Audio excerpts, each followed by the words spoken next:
Elon डॉलन को भी खिला आपने और फिर आपने शोएब को भी खिला है, आपने स्टेन को भी खिला, क्योंकि यहीं से बात आई थिंक बेटर रहेगा आप बताएं कि सबसे तेज कौन था, सबसे थ्रेटनिंग, सबसे स्किलफुल बॉलर जो आपने फेस किया कि भाई ये क्या बॉलर है, कमाल के ऑलराउंड स्किल जो होती हैं, सबसे मजा आ गया इसे खेलने में, भाई this is a challenge, biggest challenge, speed wise, skill wise जो भी आपको।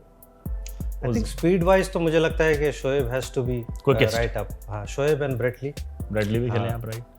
Brett obviously you know he had such a beautiful action.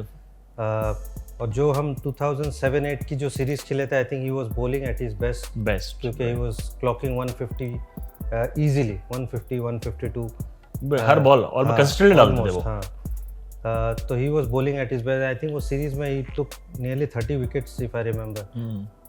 Shoaib just for his unpredictability कि भैया कहाँ पे आएगा, मुंह पे ना आ जाए। And then you don't know कि क्योंकि मुझे याद है कि वो एक दिल्ली टेस्ट मैच में आई गॉट 50। yes. मुझे ऐसे लगा कि मैं आराम से खेल रहा हूँ एकदम। You know I played his first spell, I played his second spell.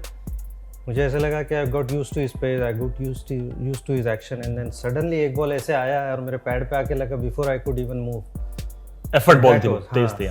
So that was something different with Shoaib कि you don't know what you gonna gate. एक बॉल इधर रहेगी तो एक बॉल सर पे हो गया। So in that context, Shoaib was you know very dangerous. Dale Steyn was very skillful. I mean on his day, जिस तरह से वो डालते थे, you know इतनी एक फास्ट बॉलर के लिए बहुत बड़ी हाइट नहीं थी उनकी, but on his day obviously he was one of the best. James Anderson, Jimmy, you know I played him twice I think in England series. Wonderful bowler. Matthew Hogarth also, you know, in English conditions. Beautiful action, right. And he is one of those rare bowlers who has got the top order out the most. बहुत out किया है, 2002 में भी किया, आप 6 वाले में भी। हाँ, तो वो एक है obviously. Glenn McGrath, मैंने उनको इतना साइड मैचेस में खेला, but I feel he was probably one of the best bowlers. Easily, सिक्के पे हर बॉल वहीं जा रही है, same length पे।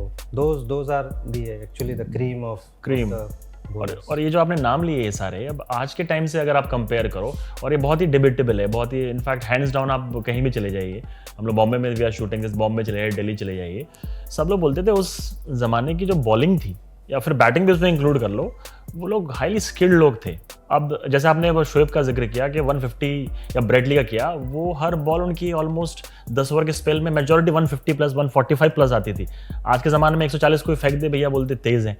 तो उस ज़माने की बॉलिंग में या फिर बैटिंग में, तो ये डू यू थिंक कि क्रिकेट ज़्यादा हो रहा है, उससे क्वालिटी गिर रही है? उस ज़माने की क्वालिटी, व्हाट डू यू से, उस ज़माने की क्वालिटी बेटर थी? आज जो स्किल जो लेवल है उस ज़माने का आई मीन ये बोलना थोड़ा मुश्किल है कि वो टाइम बेटर था, ये टाइम बेटर नहीं है, क्योंकि गेम चेंज हो रहा है। तो और आज की क्रिकेट की जो डिमांड है, इसमें 150 कंसिस्टेंटली डालना बड़ा मुश्किल है। आई मीन आप चाहे जोफ्रा आर्चर को देख लो कि वो बैठ गया। हाँ, शुरू में आया है 150 में डाला, और अब ऐसा है कि खेल ही नहीं रहा है कि उसको जहाँ थोड़ा सा जल्दबाजी की है तो is gone out for a long time. तो ये ज्यादा क्रिकेट से है कि आपका एक्शन इतना छोटा है, आप इतना एफर्ट लगा रहे हो इतने कम, उससे हो रहा है? एक्सेसिव क्रिकेट अभी लोगों के पास इतना ब्रेक नहीं होता है। T20 लीग्स इतनी चल रही है, इंटरनेशनल क्रिकेट इतनी चल रही है, तो मुझे लगता है कि बहुत मुश्किल है कि आप रेगुलरली किसी 150 बॉलर को देखोगे आप, राइट। वो एक छोटे पीरियड के लिए होगा, and then obviously will fall back on to that late 130s और अर्ली 140s।